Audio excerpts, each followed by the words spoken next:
시청자 여러분 안녕하세요. 김동수입니다. 이 시간에는요 6월 4일자 한국경제 오피니언을 소개해드리고 논평을 해드리겠습니다. 지난해 1인당 국민총소득입니다. GNI가 32,886달러로 전년보다 7.4% 급감했다는 한국은행 발표는 길 잃은 한국 경제의 현주소다. 2017년 3만 달러를 돌파 후 국민소득은 6년 내리 3만 달러 초반대에서 정체 상태이다. 위기가 와도 한두 해면 훌훌 털고 성장 엔진을 재가동하던 특유의 강한 모습은 실종됐다. 국민소득 7.4% 급감은 기본적으로 원화가치 하락 탓이지만 전적으로 환율 때문만은 아니다. 비슷한 처지의 대만도 지난해 원화 못지않은 통화 약세를 겪었다. 그래도 소득 감소를 0.6%로 최소화하며 절대 소득 수준에서 한국을 앞질렀다. 더구나 원화 약세는 10년 넘게 지속 중이고 앞으로도 상당 기간 지속될 전망이다. 통화 약세는 상수이기 때문에 극복 대상일 뿐 핑계 대상은 아니라는 의미다. 이대로면 윤석열 정부의 임기 중 4만 달러 약속은 공수표가 될 공산이 크다.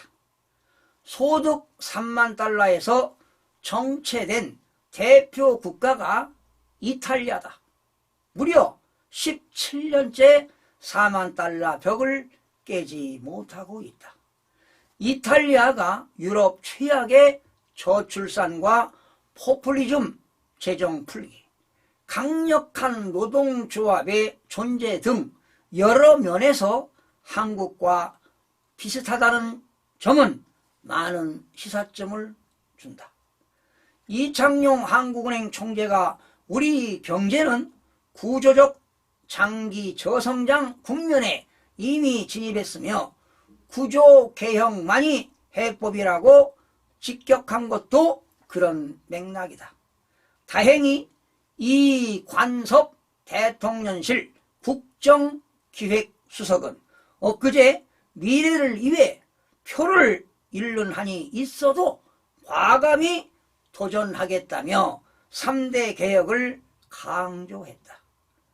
2년차 국정운영 방향으로 지지부진한 노동과 연금, 교육개혁, 과속화를 뽑은 것이다.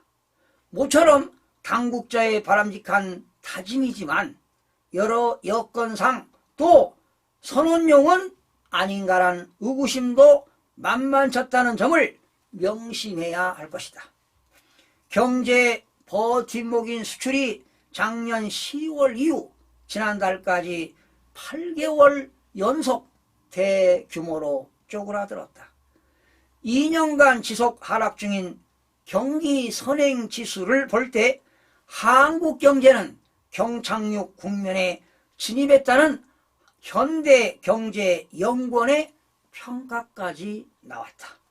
국민 이익을 위해 좌고우면하지 않겠다는 이 수석 발언이 또 빈말이 된다면 3만 달러 늪은 결코 깊어질 수밖에 없다. 여러분 어떻게 들으셨습니까? 연금과 노동과 교육 이 3대 개혁은 윤석열 정부가 가장 역점을 두고 추진하는 국정과제입니다. 국민 지지율이 떨어지더라도 미래 세대를 위해 이 개혁을 반드시 이뤄내야 한다는 게 현 정부의 방침입니다. 개혁 하나하나가 방대한 국가 사업입니다. 기존 이권 카르텔이나 기득권 세력을 제압해야 하므로 추진하기가 결코 만만치는 않습니다. 또한 여소야대 국회에서 정부가 추진해야 할 입법 조치가 쉽지 않아 개혁 동력 상실이 우려되기도 합니다. 3대 개혁 방안은 각 정부 부처가 맡고 있지만 성공을 위해서는 연금과 노동과 교육 개혁을 연계하는 로드맵을 제시하고 이를 총괄하는 컨트롤 타워가 있어야 합니다. 세 가지 개혁 과제 가운데 가장 시급한 것이 바로 연금 개혁입니다. 우리나라는 세계에서 가장 빠른 속도로 저출산과 초고령화가 진행되고 있습니다.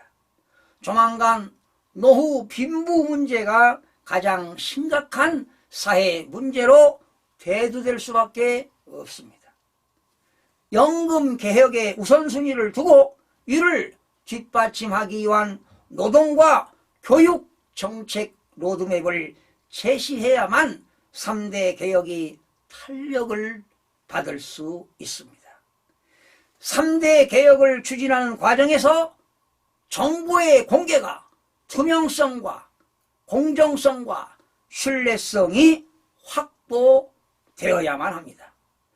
연금 개혁에 성공한 국가는 한결같이 의사결정을 함에 있어서 전 과정을 국민에게 상세하게 알리면서 추진했다는 공통점이 있습니다.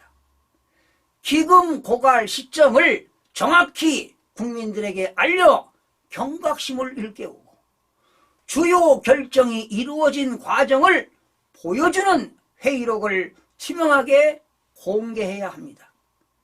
3대 개혁 과제의 성공은 이들을 유기적인 체계로 로드맵을 마련해야 합니다. 국민들에게 소상하게 밝히고 설득시켜서 합리적인 의사결정으로 3대 개혁이 이루어진다면 4만 달러 시대는 반드시 열릴 것이라고 믿습니다. 시청해주신 여러분 고맙습니다. 다음 시간에 뵙겠습니다.